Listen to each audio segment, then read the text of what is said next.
just talking before the podcast about teachers and how, to me, a good teacher looks at their student and knows that they can't do this, or they can do this, or they need to teach them a certain way. Right. Is that the same with music? For me, it is. For a lot of teachers, it's not. You teach. A lot of teachers, it's you learn a one-size-fits-all kind of approach. But for me, are you talking for you when you're being taught or when you're teaching? When I watch other teachers teach, they have a methodology, and right. everyone has to,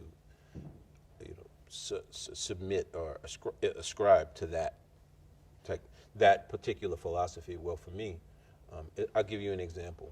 There's a thing that if you took a jazz class, they'd say, they teach harmonic study is based on scales and patterns to approach chord structure.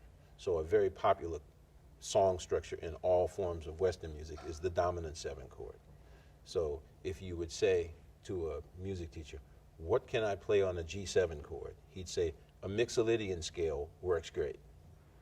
But if the student were to ask me, what should I play on a G7 chord? I said, well, it totally depends on what the band's playing. Which is, it's like a conversation. Yeah. It's like people study. I used to be on the debate team in high school, and I could always tell the hardest people to beat are the ones who were well read, because there ain't but 5 subjects in the world when you narrow it down. So when you have a person who can attack that subject from multiple points of view, from Shakespeare or from Schiller or from Goethe or from Antigone, that's the play. Who wrote Antigone? It does. Josh? I would have to Google that one. Sorry, Branford. The Greek guy. You got me on that one. But if they can approach it from all of these points, because when you look at Greek tragedies, they're just like opera. It's the same stories, There's love, there's hate, there's betrayal, there's anger, there's revenge, there's lust, it's the same crap all the time.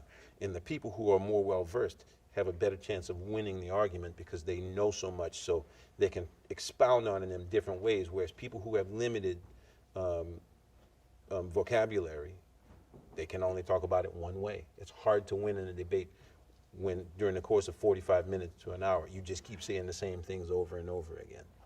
And this is the problem with the Scalic approach, is that it encourages musicians to know more than they hear. And what I do with students is I try to force them to engage their ears, which if you're a 19-year-old kid, much like playing golf, and you haven't really listened for all that time, it's going to take you at least 2 or 3 years just to get your ears in a position where they are receptive to sound. So if we were going to put Kris on stage with you, and if we were going to have her play something, you were going to teach her something, how far could you get with her today? Not a chance.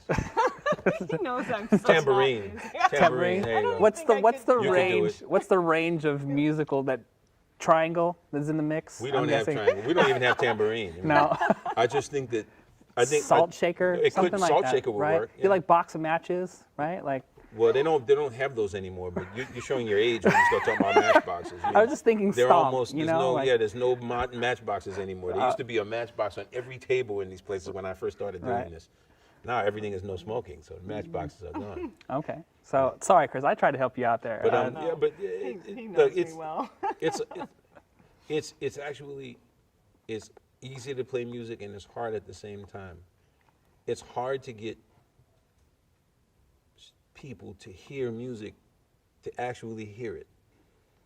There was a young lady. I was going to the Hootie and the Blowfish tournament.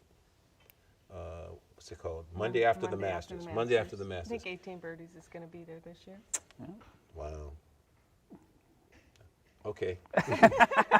We like to get our 18 Birdies in every now and then. Shameless plug. That's fine. That's fine. That was a non sequitur. Great. So, the woman. And I thought it was pretty smooth, actually. It was smooth. It was until he paused. Yeah, exactly. And, Well, I had to just pause. been like, You changed the kept subject. it going. No. No. I was just. I'm mindful of sound. You changed the subject, so I was gonna. So anyway, Where were we again? I remember where we were. Branford was talking. So she was driving, and she was listening to this song, and I said, "You like that song?" She goes, "Yeah." What do you think? I said, "I don't like it." She goes, "Why?" I said, "Because it's incredibly repetitive. The bass line and the drum beat and the keyboard part go over and over and over again, and the singer just keeps singing the same melody. She goes, that's not true. I said, well, that's the way I'm hearing it, so have a nice day. So I went away, played golf for 6.5 hours, quite horribly, came back, and the person who picked me up was the same young lady. And she goes, I just have to let you know that you ruined my favorite song for me. I said, how is that possible? She goes, because now I notice that it is completely and utterly repetitive, and now I hate it. Somebody told me told me about like Beatles songs who have like the same like 3 or 4 chords that just happen Pretty much. over and over in their But, songs. but at It's least like, in the Beatles songs, the melodies change. right. Like those melodies are very different from one another. Yeah. And then people love the lyrics too, because the lyrics are definitely, you know, what's the word I'm thinking of? Melancholic. Yeah, they're very, you know, but a lot of modern songs, oh my God, it's the same thing over and over again. And it was just funny that she noticed. Most people go, whatever, you're just old, and they just keep doing it. Yeah. Right. But she was really cognizant of it. I was really surprised that she said, you know, now that I'm actually paying attention to it, it is, and that sucks, and you know. You gave her the musical red pill. Like, Exactly. you know. For a moment. I'm yeah. pretty sure she's back on the blue pill by now.